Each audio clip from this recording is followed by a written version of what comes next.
So how's everybody? How was Labor Day weekend? Cool. I enjoyed it as well. It could have been longer. Huh? I got to go through a few things today, but I would rather be off too.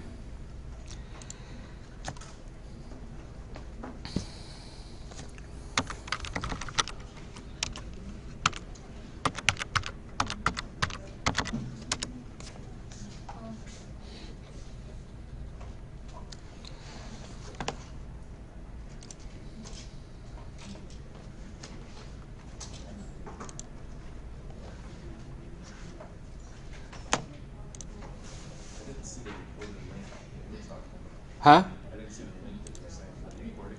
Uh-huh. I didn't see that on. When did you look? I think Friday or something. It's because I just uploaded it today. Where was it? 'Cause I'm looking right now, so I didn't know if it's still going to be. It's in the syllabus? Oh, it's in the syllabus. Okay, I was looking on the lecture slides. No, the links are on the date in the syllabus. Okay, so last week we talked about sort of the introduction to the class overall, the syllabus and so forth. We did the lecture on Hamburg model. So it was Hamburg model, the strategic management process, business model, and what was it?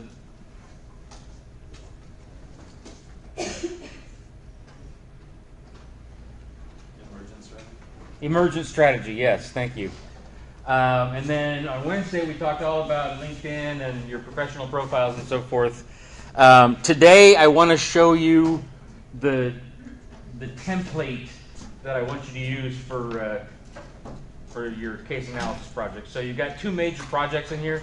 You've got a case analysis project and you've got your work on the Globus simulation. This week is like introduction to your projects.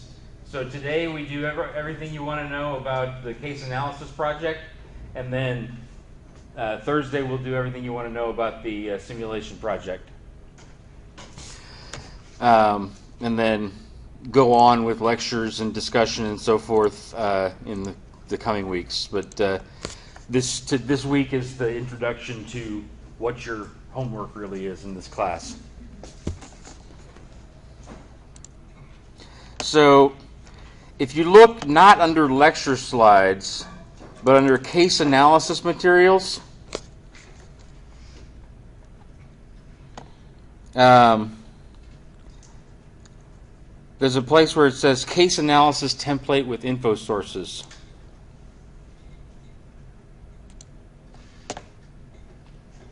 If you open that up, yep, that's what I wanted. If you open that up, you've got a blank template here.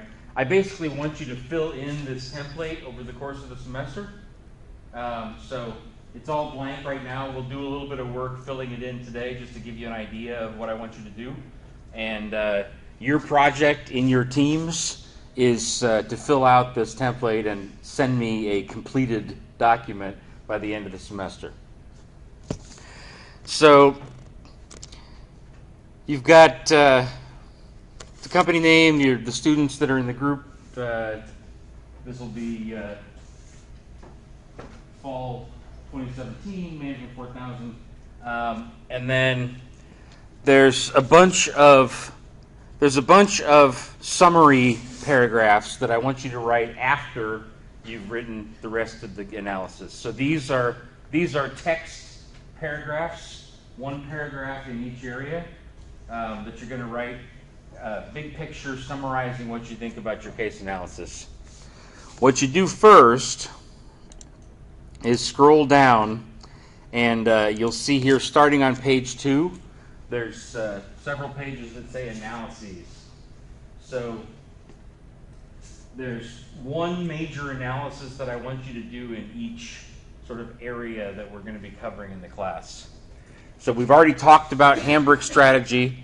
I want you to assess the Hamburg strategy for the company that your group is focused on. So your group, once you form your group, you're going to pick a company that you want to do your case analysis on. It doesn't matter which company. It's usually easier if it's a public company. It's easier to find information on public companies rather than small private ones. But you can choose what company you want to do your case analysis on, and then whatever company that is, you're going to fill out this Hamburg strategy section based on your assessment of that company. So we'll get back to this in a second. There's going to be a little bit of searching around on ProQuest or Google for information to fill in this box with, and then it's augmented with your own words. So you're going to cite anything that you found online, and then go ahead and cite what is your own words too. And I'll show you how I want you to do that with the footnotes. So that's Hamburg strategy. The next page is driving forces, which we'll talk about in the lecture next week. Basically, these are big picture forces that are changing the landscape of the industry that your business is in over time. So things like technological change or globalization, sometimes regulatory changes. It just depends on the industry. And the exercise here is to go to a specific database that we have a subscription to in our library. You're going to find a certain kind of report that I am going to describe to you how to find. And then from that report, you're going to copy and paste some information into this template. So this is a copy and paste and then footnote exercise.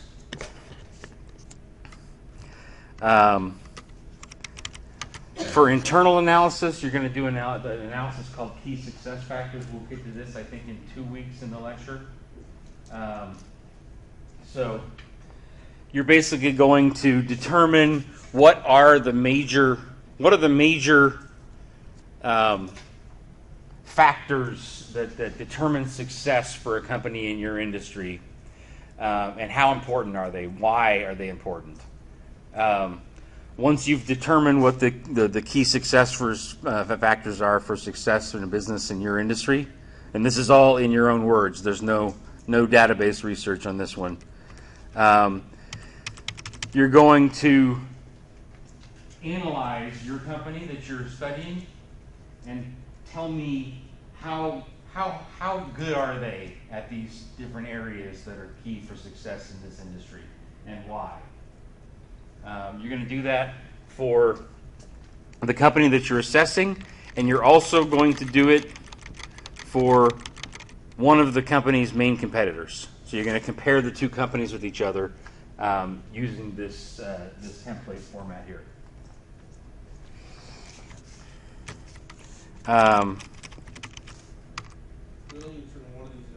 What's that? Yeah, as a group, you turn in one document. For customer and competition analysis, which we'll go through in about 3 or 4 weeks, you're going to do a market sizing analysis. So you're going to determine a certain product or service that your company offers. You just pick this based on what you find interesting, what you think would be one of the major products of the company. You're going to target a certain profile of customer that would be a good type of customer for this product, and then you're going to use the U.S. Census Bureau's database to find some information about how many of these kind of potential customers are there in California or in the United States or in Kern County, and you're going to document various assumptions, both those numbers about how many people there are in certain demographic areas, as well as some assumptions about price and assumptions about market share. And then you'll basically multiply all your numbers together down here at the bottom and come up with a dollar figure for the market size estimate for a particular product that your company is offering.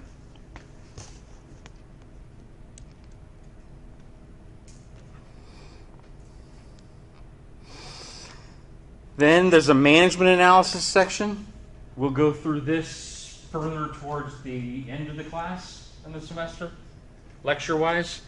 And the exercise here for the template is going to Google and some specific databases that we have licensed, we have a subscription to in our library, and finding examples of how the company recruits, retains, and empowers staff, what kind of software and hardware systems they use internally, how they compensate employees and what sort of non-financial incentives they offer, and how senior managers inspire staff and solve operational problems.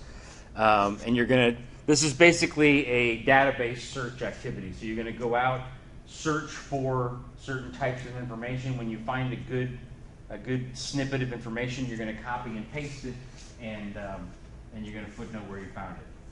So this is a database search activity. And then finally, you've got some financial analysis that you're going to do, comparing, again, the main company that you're focused on with one of their main competitors. And you're going to calculate some financial ratios. For those of you who are not finance and accounting majors, I have a little cheat sheet in here that shows you how to calculate these ratios. You're going to figure out how profitable the business is by calculating what's called the gross or the operating profit margin of the company. You're going to figure out how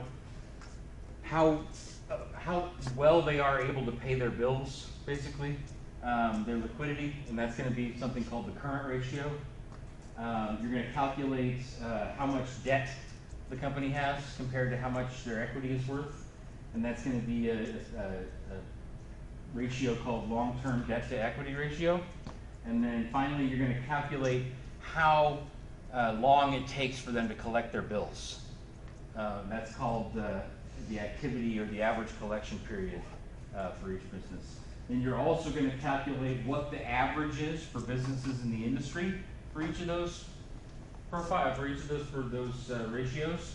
And then down here at the bottom, you're going to do a little analysis comparing Company A with Company B. Company A seems to have better profitability than Company B, but both are highly above the industry average, period. Just one or two sentences quickly assessing the numbers that you've come up with.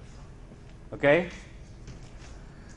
So that is what the template looks like. The template is findable here under Case Analysis Materials, and it's that last document, Case Analysis Template with Info Sources. That's what you're going to open up as a group, and you're going to fill this in with different information that you go find in your research with databases, or that you talk about as a group and then come up with your own words. It depends on what each section calls for. So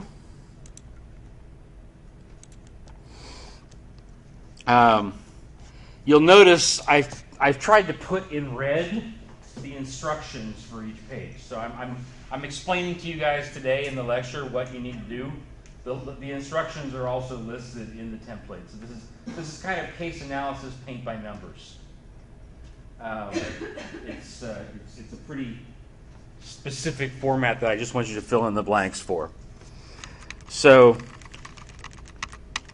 with the time, and then after you've done all that, you're going to come back up here and you're going to write up paragraphs summarizing each of the areas that you did research in words rather than bullet points. So to use today for the like best use possible, I'm just going to go through and kind of we'll roll up our sleeves and we'll do an example of filling out some of this template. And we'll just use Microsoft as an example. You can choose whatever company you want. This would be as if you were doing the case analysis on Microsoft. So first thing you need to do is fill out the Hamburg Strategy. In order to do that, I would suggest first going to Google.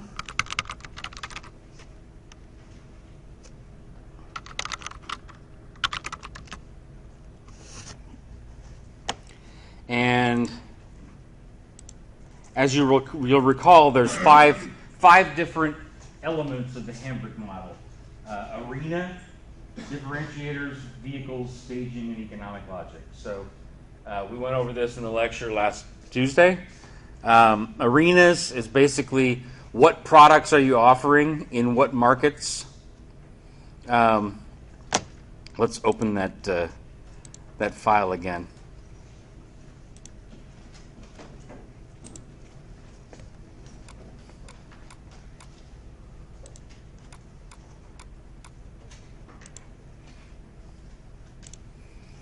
So arenas, what are the product categories? What are the market segments? What are the geographic areas that you're targeting? What kind of core technologies are you focused on? And what value creation stages are you focused on? So these are the questions that you want to answer for that first box. So I would start just by going to Google and typing in Microsoft Arenas. See what comes up.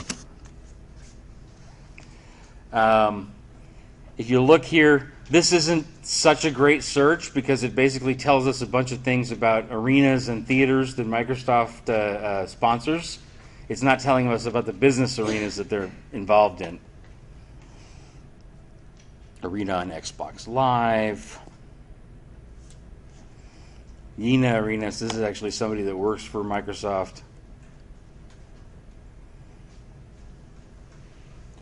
So that doesn't give us a whole lot of information. How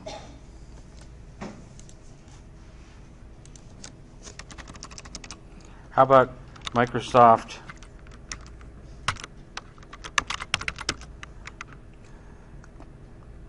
Business Arenas?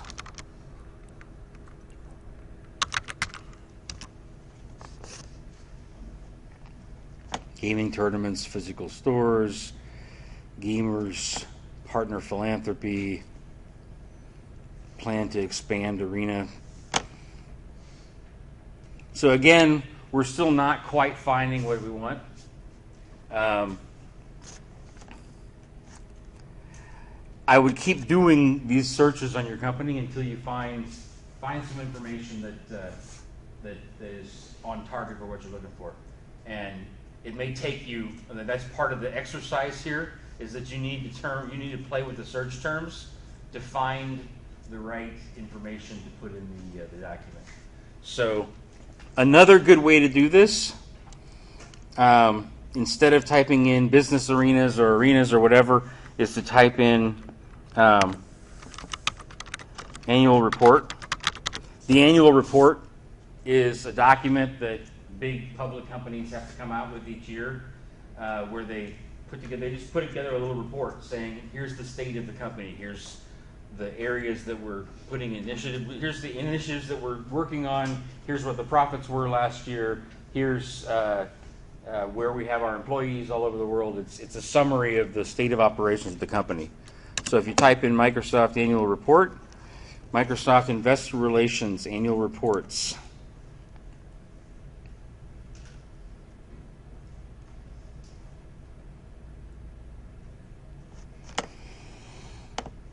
Annual Report 2015, 2014, 2016. So this is a page on the Microsoft website. Most big companies will have a page that has their annual reports on it. And they're all kind of laid out differently. Sometimes you have a link for different years. In the case of Microsoft, they've got like a picture icon for each year, 2016 going backwards. So let's open the 2016 annual report.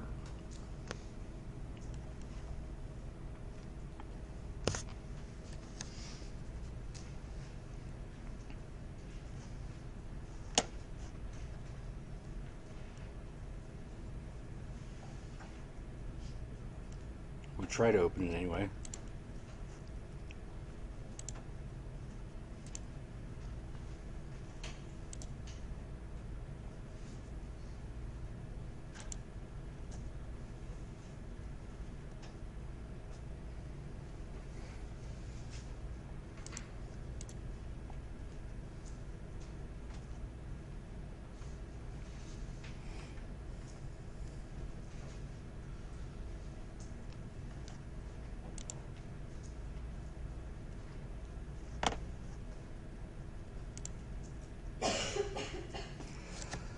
Okay, so we'll wait. This is a pretty large PDF file, so we'll chat here as a group a little bit while it comes up. If it doesn't come up still, then we'll go to another source that has the information as well.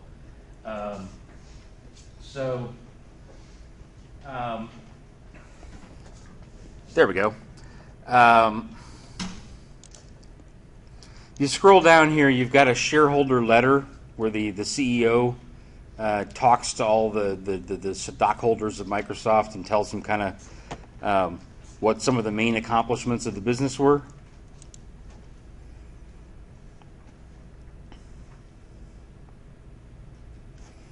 Over the past year, Microsoft has built momentum in each of its reportable segments, which is detailed below. It's the larger opportunity, how technology can inspire, ignite, change, renewal, that I want to emphasize in this year's letter. So transformational opportunity, productivity and business processes, personal computing, investing in the future. So one thing that you could do based on this information is go back to the template and type in according to the Microsoft 2016 annual report, the company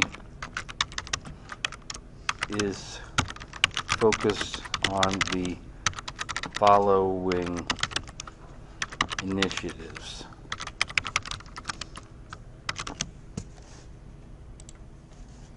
And you just talk about these different topic areas that the president talked about. So, transformational opportunities.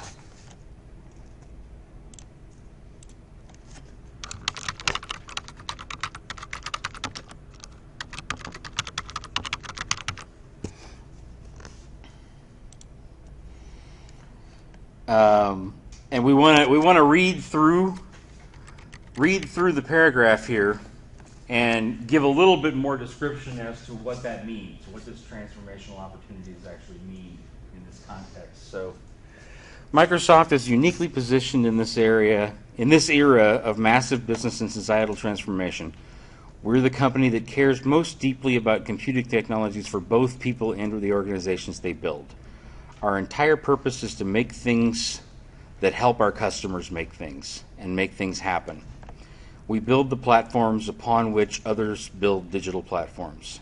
After all, each of us as individuals is trying to build something that outlasts ourselves, whether that's a small business, school, a clinic, or an enterprise. Over the years, Microsoft has experienced great success, and today we are just at the beginning of an incredible new wave of opportunity. The next generation of ubiquitous computing and ambient intelligence is going to transform every life, every industry, every country. What that means for organizations is that Microsoft is their partner for digital transformation, engaging customers, empowering employees, optimizing operations, and transforming products. What it means for people is that Microsoft helps them to get more out of every moment. Okay, so you'll notice here that they talked about next generation of ubiquitous computing and ambient intelligence. So we could go in here and talk about focused in particular on ubiquitous computing and what was the other thing? Ambient intelligence.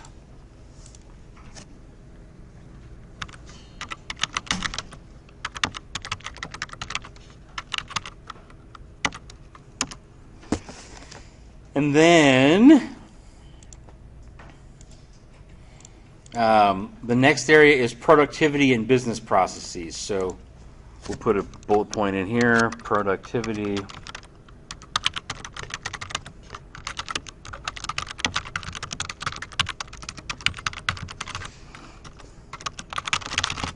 And same thing, same way, you'll go in and give a little bit of description about what that area was all about.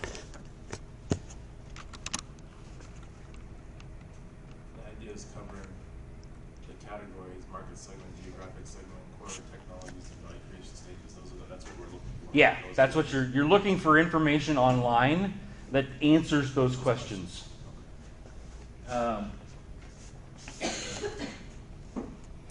So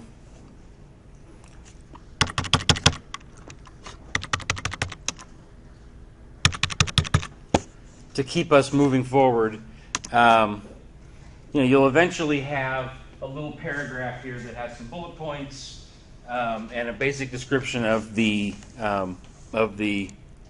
initiatives that the company is working on based on what the annual report says. Then you're going to go in here and do references. This is important. So in the Word document, you're going to go to the References tab at the top of the Word document and hit Insert Footnote. So first of all, you're going to put the cursor wherever the end of the text is that you want to put a cite for where you got the information. Put the cursor there. Go to References, Insert Footnote, and this will insert your footnote.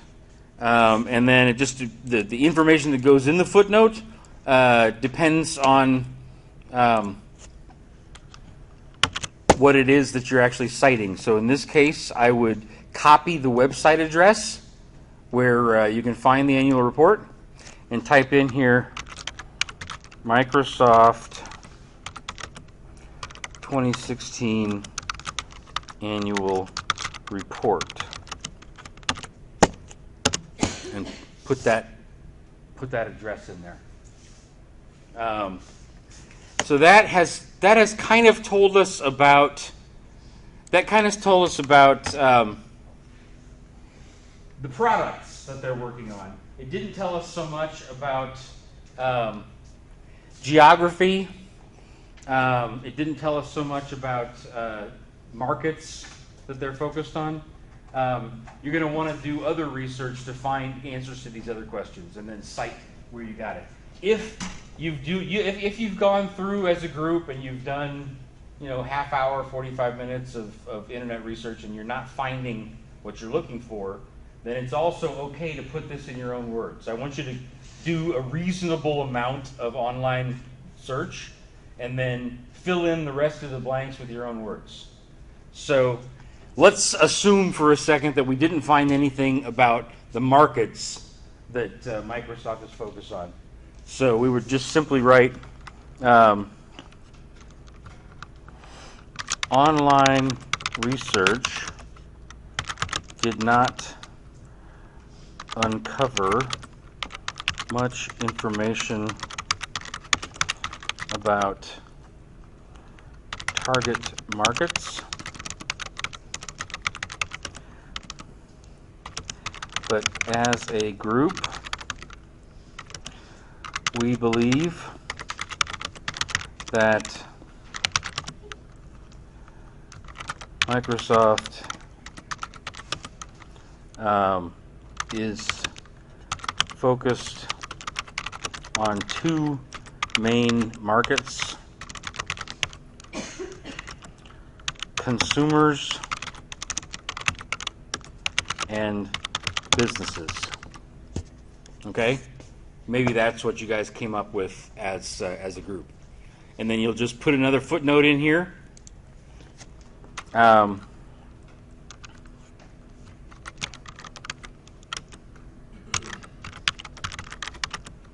Group discussion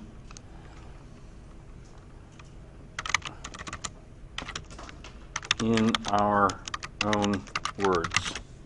Okay? So each little piece of information in that template chart is going to have a footnote with it saying where it came from. And it's either going to come from somewhere online, or it's going to come from your own words. And I want you to answer the questions in the slides there about what the arenas are that the company is involved in, and then go right down, do the same thing for differentiators. Look online, try and see if you can find some report or analyst evaluation or whatever you find on what makes Microsoft different than its competitors. And if you can't find it, then put it down in your own words. So this is going to have another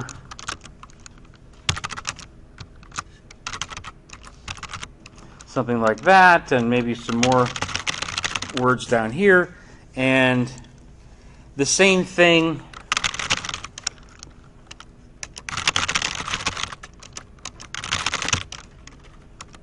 for vehicles, staging, and economic logic.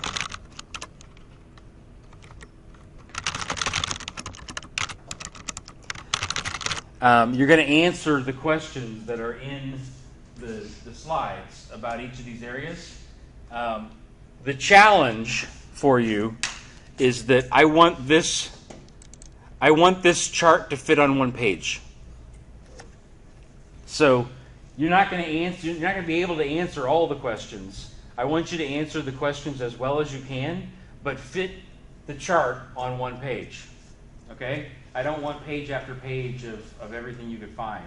I want one page where I can look at all the information in one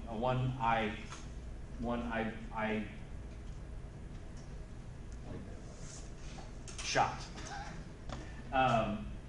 And when you're done with to give yourself a little more room, once you're done with the instructions, once you've read the instructions, why is that not deleting? There. Once you've read the instructions, delete them. I don't need the instructions in the final copy that you send to me. That'll give you a little more space to work with on the page. But one page, answering as many of those questions as you can. First of all, going online and finding information as you can online, and then supplementing that with your group's own words. Does that make sense? Okay. Moving along. So that was what we needed to do for Hamburg model. Driving forces, we'll do a lecture on this, like I said, next week. But to just give you an idea, driving forces are big picture things that are changing the future of the industry. And we have a really great database here at Cal State that gives good information on future trends that are happening for various industries. It's called First Research Industry Profiles. So for this exercise, your group is going to go to the CSUB Libraries website. So if you just go to csub.edu, down here at the bottom of the page, you'll notice there's a link that says library. Hopefully some of you are already familiar with using our library resources online. If you're not, then this is a crash course for you. Just go down to the bottom of the CSUB page, click on library.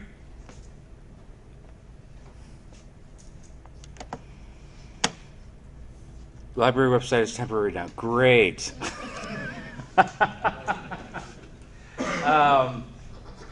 Well, I can't show you what I wanted to show you, damn it. I'll explain it a little bit. If the library website were working,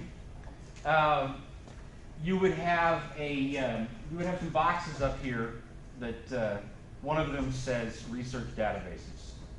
You're going to click on where it says research databases, and then there'll be a whole long list of databases that are listed in alphabetical order for all the databases that we have a subscription to. You're just going to scroll down to the letter F and click on First Research Industry Profiles. That will then pull up another page in the web browser that is the actual First Research Industry Profiles website. In that, you're going to type in the name of your industry. So Microsoft is either going to be, it's basically computer software. So you're going to type in the phrase computer software and try and find a report which covers that industry. You may have to tweak with the words a little bit. It may be software development instead of computer software. It may be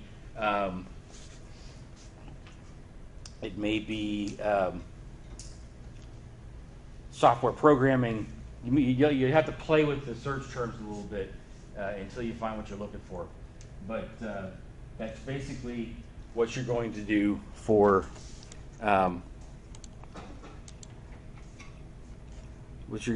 this. Damn, I was hoping that would come up. Course reserves, journal search, new search. Yeah, let me go through the rest of the document. Maybe it'll be up and running by the end of the class period. Not much I can do if the website's down.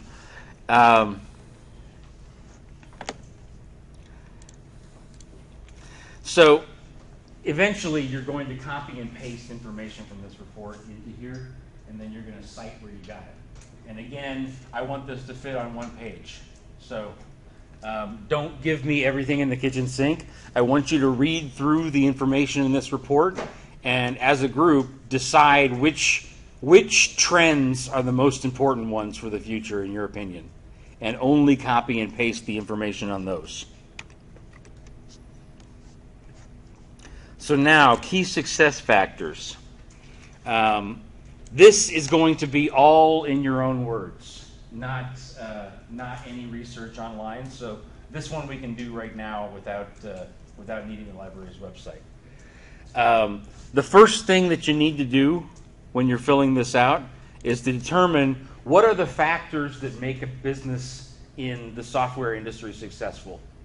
So just talk about it as a group, and you might come up with, for example, top quality programmers.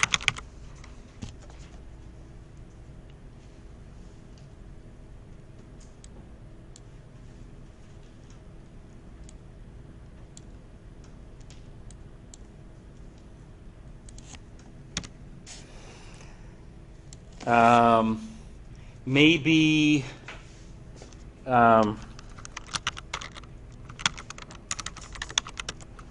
marketing talent.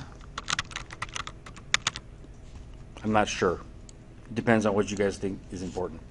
Let's come up with 5 C's. So what else do you guys think would be important to do well if you're in the software business? Customer support. Okay, customer support.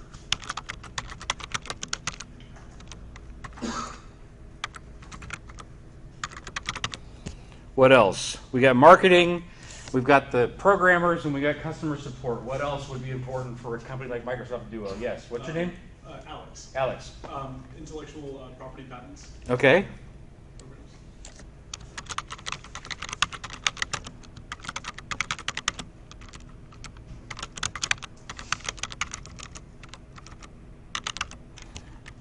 Okay, let's come up with one more. Yes, what's your name? Diego. Diego. Like good products or programs. Okay.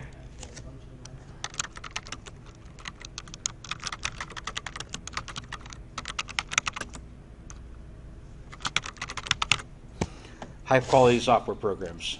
Sound good? The next thing you're going to do is weight each of these as to a percentage that adds up to 100. So the way I usually do this is to first go in and say what's high, what's medium, and what's low, and then assign numbers to it so that they add up to 100. So I would say that having top quality programmers is really important. I'm going to put high for that, and high quality software programs. Customer support, maybe I'm going to say is medium. And marketing is low. Intellectual property patents, low. I don't know. It all depends on what you think, but If that were, for example, how we filled it out, then we want these numbers to be bigger than this number, which is then bigger than these numbers. So if we did maybe 30%, 20%, 10%, maybe let's see if that adds up. So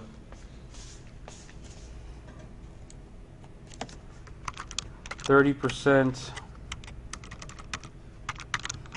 30%, 20%, 10%, 10%. Does that up to 200? I think it does. So we can use those numbers. And then we need to put words on the right-hand side as to why we think this area is important. So the weight justification will be something like programming is at the heart of the value creation that Microsoft provides. Therefore, we have rated this area highest.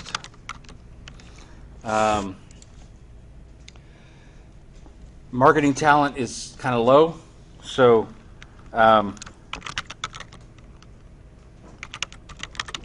marketing is important for the company to successfully place its products in the marketplace, but it's not as important as the quality of the programming. Therefore, we rated this area lower. Okay? Simple like that. One or two sentences just describing why it's important and why you rated it either higher or lower.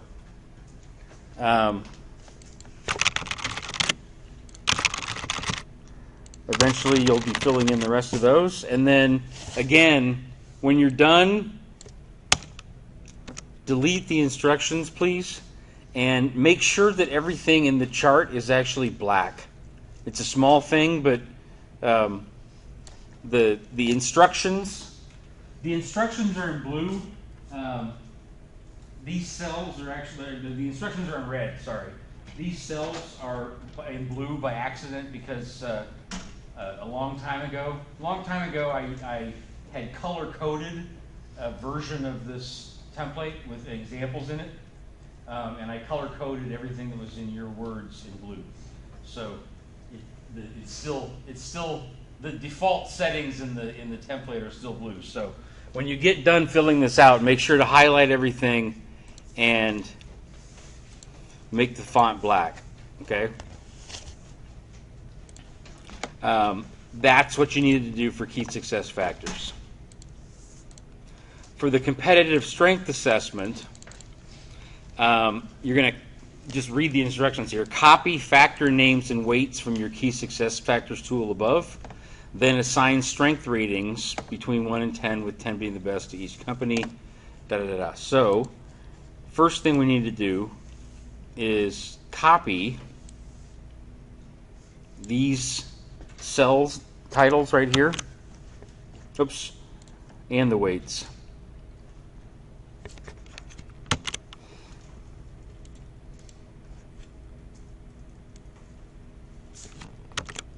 And put them in here.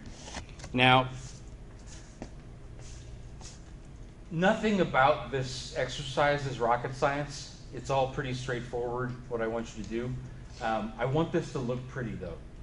Like one of the important things about business strategy and about leading and managing businesses in general is presenting information in a way which gives the maximum amount of detail for the quickest time needed to consume it. So the way things appear, the visual appearance of your report is important. It's distracting to have things not formatted correctly. So, for example, programmers runs over. It doesn't all fit in one column here. So I want to move the column sizes a little bit.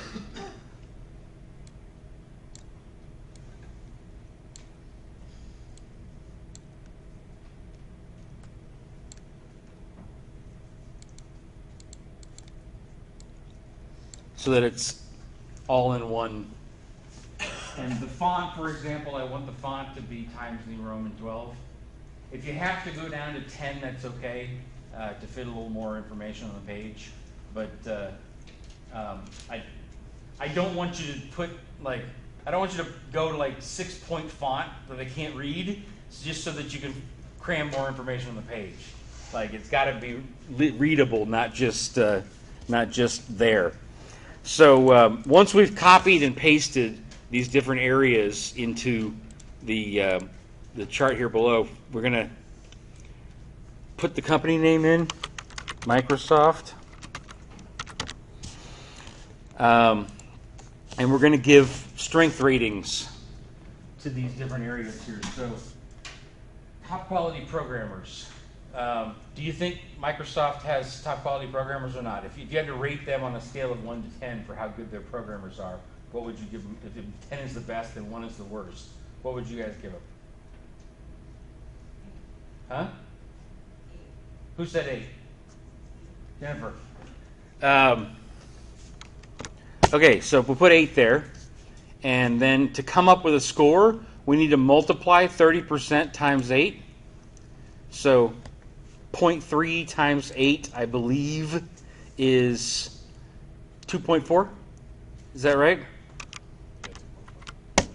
And then we're going to give a comment. So Jennifer, why did you give them an 8 instead of a 10 and instead of a 2? I don't really know much about this stuff, but just because Apple's more successful, I would say, and but they're still Microsoft still does really well. Apple is more successful, but Microsoft still does really well in software development. That's it. We just need a brief explanation of why you gave the rating that you did, and you go right down the row here and do the same thing for each of the other areas. So marketing talent, maybe we give them a 7. Customer support is a 5. Intellectual property rights, let's say they're really, really good at that, so we give them a 10. And software programs, they're also an 8. So 0.7, 20% times 5 is 1. 10% times 10 should be 1. And 30% times 8 is another 2.4. So down here at the bottom, you're just going to add up what all these scores were. So 2.4 plus 7 is 3.1. Is that right? 4.1, 5.1, 7.1, 7.5. So if you add all those up, it comes up to 7.5. And again, you're going to want to give a description here of why you put each category the way you did. Yes, Jennifer? Can we pick a company that we think is really crappy, to do this whole thing on, or do we want to pick a company that's generally it doesn't really matter. I would just pick a company where it's easy to find information on them.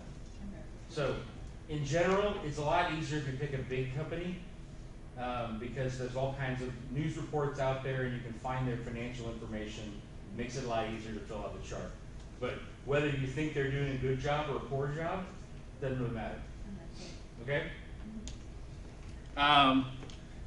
So you're going to fill the chart out so it looks like that at the end. Make sure, again, that you delete the instructions when you're done. Turn everything to black font. And that's it. Now, company number 2, in this case, we're going to compare Microsoft with somebody else. So Jennifer mentioned Apple before. Maybe we compare them to Apple. And again, we're going to copy these factors and weights.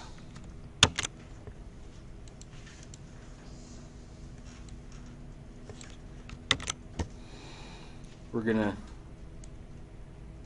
move the columns around a little bit so that everything looks nice. And then we give Apple ratings here. So maybe we give them a 10 for programmers and an 8 for marketing talent,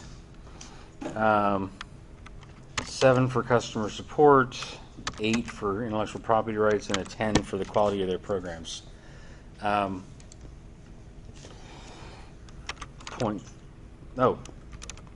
that right? 3. Yeah. 0.8, 1.4, 0.8, 3. And justifications here for why each thing is, oops.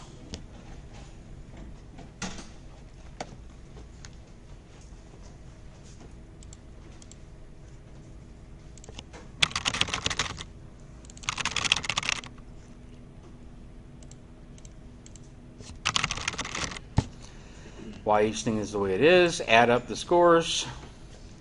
3 plus 3 is 6, plus 1.4 is 7.4, plus 1.6, or it should be 9, huh? Is that right? 3.8, 4.8, 5.2, 6, 7, 8, 9, yeah. And then make sure everything's black. And you're done with that one. So that's all in your own words. Again, I want each of the charts to fit on one page. So, I want a little more comment than one line, but just 1 or 2 sentences is all you need to do for the comments section. Market sizing. So, oops. This is leftover from.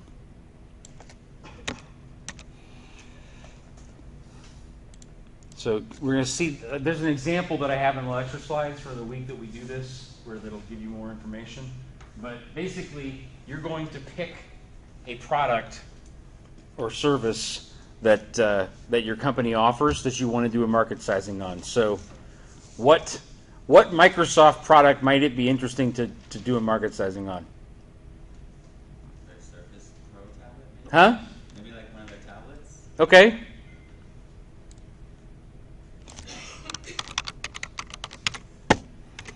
Tablets. So, country, region, locality. I want you to do this for either the U.S., Kern County, or California, depending on what you prefer to do. So let's just say California for now.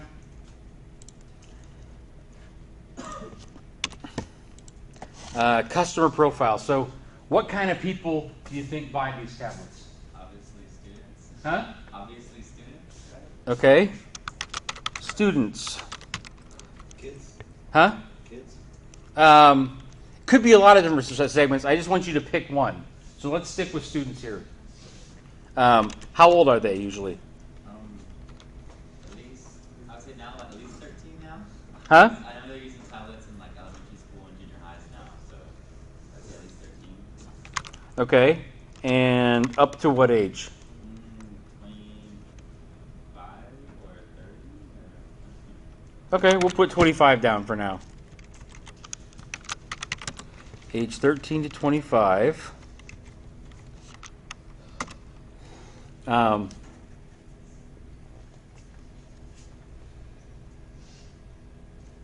about an income level? Are we talking about people that make a lot of money or not very much money?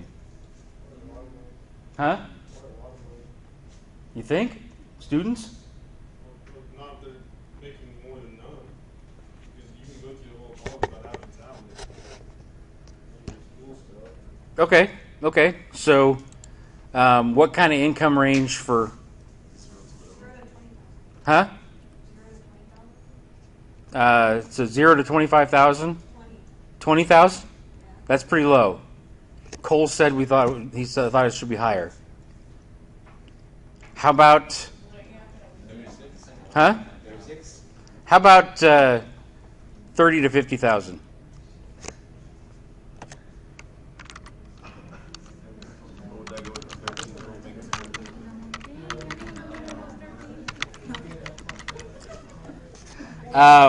So that's again. Yes. What's your name? If you're making that much, wouldn't you see a laptop? So I mean, if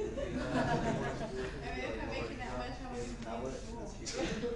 Okay. So let's adjust. That's fine. Let's adjust it back down. 0 to 25 is good. Because the 13-year-old's going to get it as a gift. Mm-hmm. 0 to 25,000. Okay.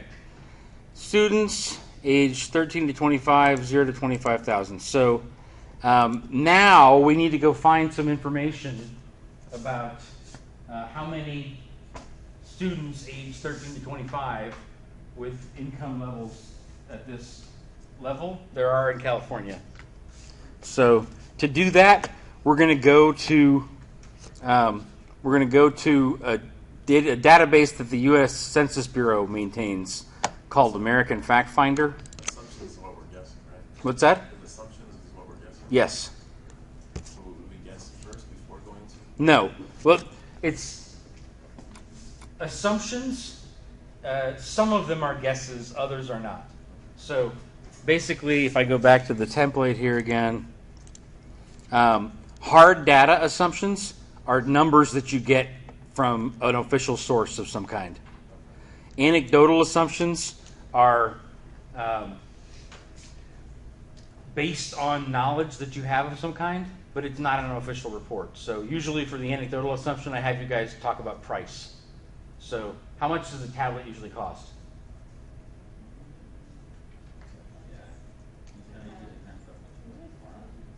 Huh? Pick an average one. You make like $100 maybe. $100?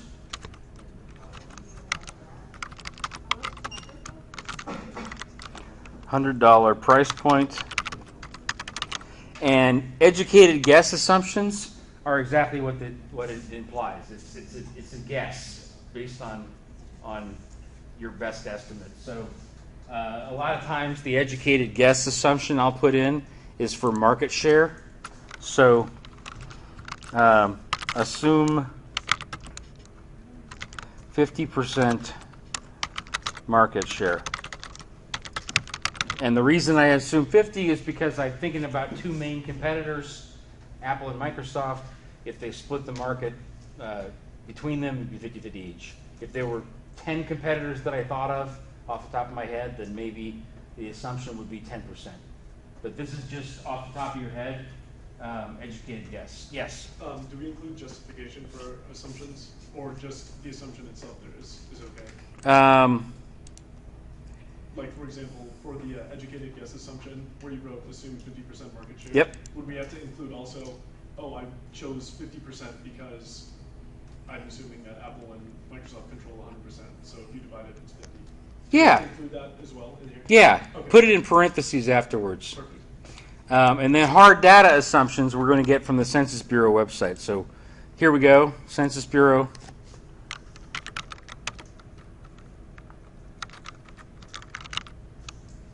California. So we just type in state of California, go,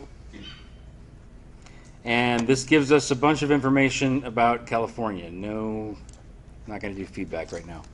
So there's some, the Census Bureau's website has more data than you could ever want to consume. You have to know a little bit about where to go to click to find the right information. So you want to use these tabs on the left-hand side. The first thing we talked about was age. We talked about students 13 to 25 making $0 to $25,000 a year. So we need age and we need income. So first of all, if we click on age, you'll have a bunch of hyperlinks here that give you different options. For each of these hyperlinks is a different report. So sometimes you have to click on different ones a little bit to find the one that you want to use. I know from having done this before that the one that says age and sex is the one we want. So if we click on that, you'll see here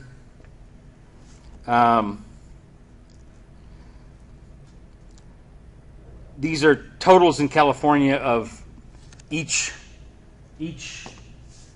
segment of years. So we originally said 13 to 25, but the numbers that we've got here are from 10 to 14, 15 to 19, 20 to 25. Why don't we do 15 to 25 instead of 13 to 25? That'll make it easier.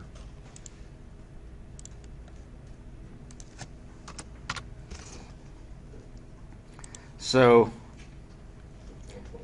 what's that? 15 to 24? Yes, 15 to 24.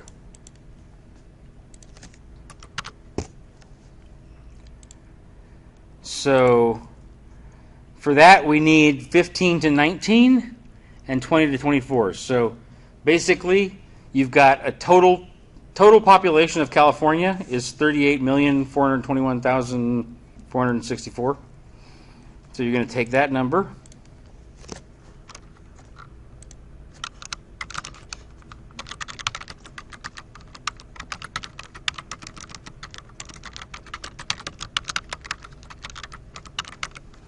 total population of California, 38,421,464.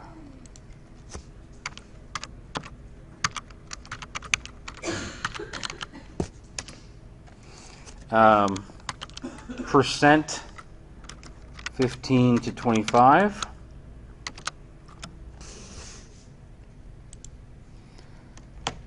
So 6.9% are 15 to 19, and 7.6% are 20 to 24. So for that whole segment that we want, it's going to be 6.9 plus 7.6. So that should be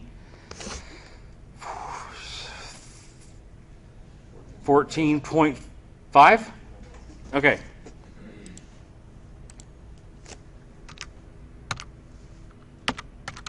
%. And then we also want percent 0 to 25,000.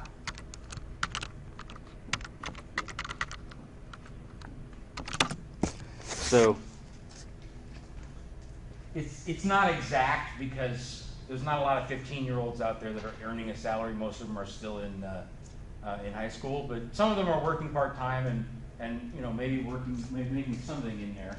But not everybody, not all 20-year-olds or 24-year-olds are going to be earning 20,000. Some of them are going to be earning more than that. Not since we have 0 as the low point, nobody's going to be earning less. But there's going to be some amount of the population that's earning more than 25,000. So we want to have another percentage that estimates how much of the population is making 0 to 25,000. So if we go back to the Census Bureau again, go back to Community Facts. This time we click on income. And selected economic characteristics. Let's see if that's what we want. No, that's not what we want. Income and benefits, total households. Yeah, we might be able to use that, but I think income in the past 12 months actually gives a better report. Yeah, this is overall. So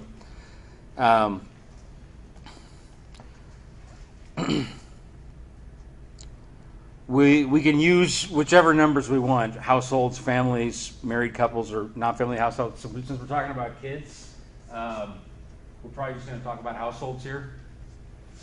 So we've got less than 10,000, 10,000 to 14,000, 15,000 to 24,000. So that's the total percentage. That's the total percentage that is earning $25,000 or less. So 5.8 plus 5.1 is 10.9, right? Plus 9 is 20.4.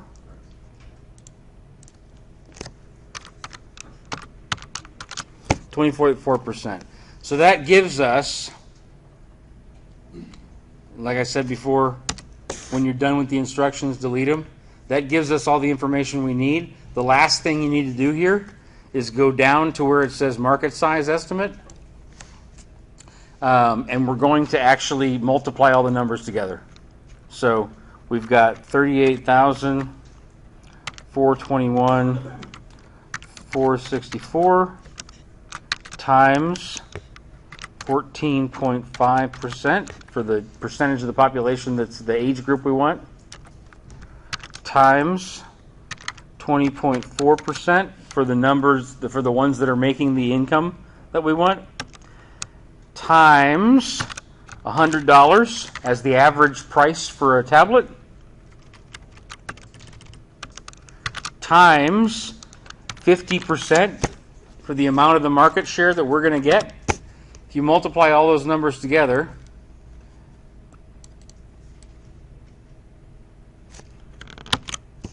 can anybody do that off the top of your head? Huh? Where is...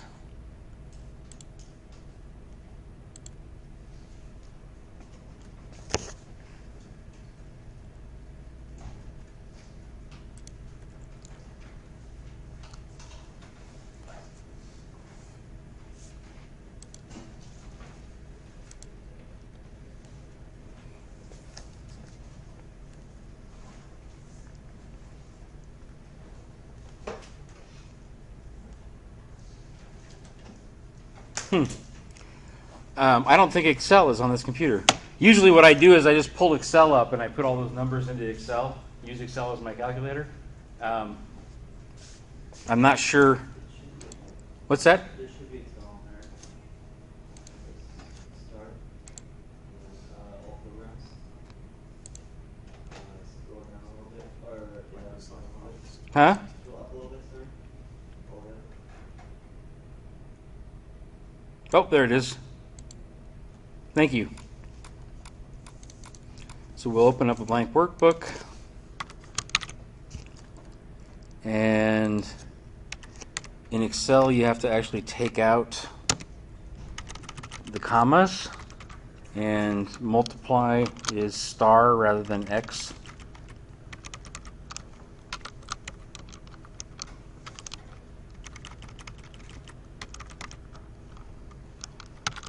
Oops. Dollar signs usually don't work very well.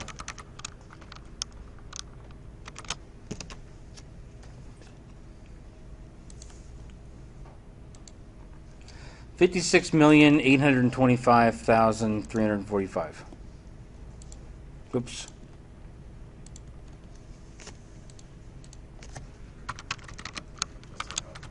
Huh? Yeah. 56,825,345.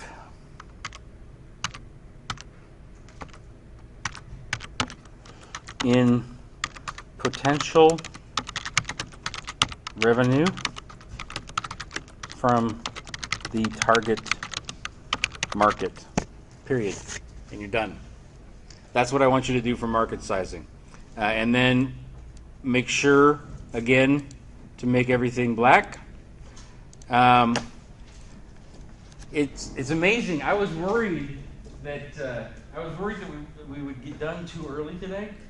I feel guilty getting done after like 10 minutes because it's supposed to be an hour and 15-minute class. So I really wanted to make sure to dive in and get into the details. And we're almost done. There's 2 things left. So really quickly, this part is also going to be using the library's databases, but it's a different database. We're going to use a database called ProQuest. And then you're going to add, if you can't find things on ProQuest, then you'll do Google. And if you can't find things on Google, you'll do it in your own words. And then finally, for the financial analysis, you're going to use a website called Morningstar to find the financial information. And for the industry averages, we're going to use that First Research Industry Profiles again. The First Research Industry Profiles, in addition to having information on future trends, also has information on average financial numbers for the industry. So that's what we'll use for that. Morningstar also has a library database? And that's it. It's 3:45, so get out of here, and I'll see you guys on Thursday.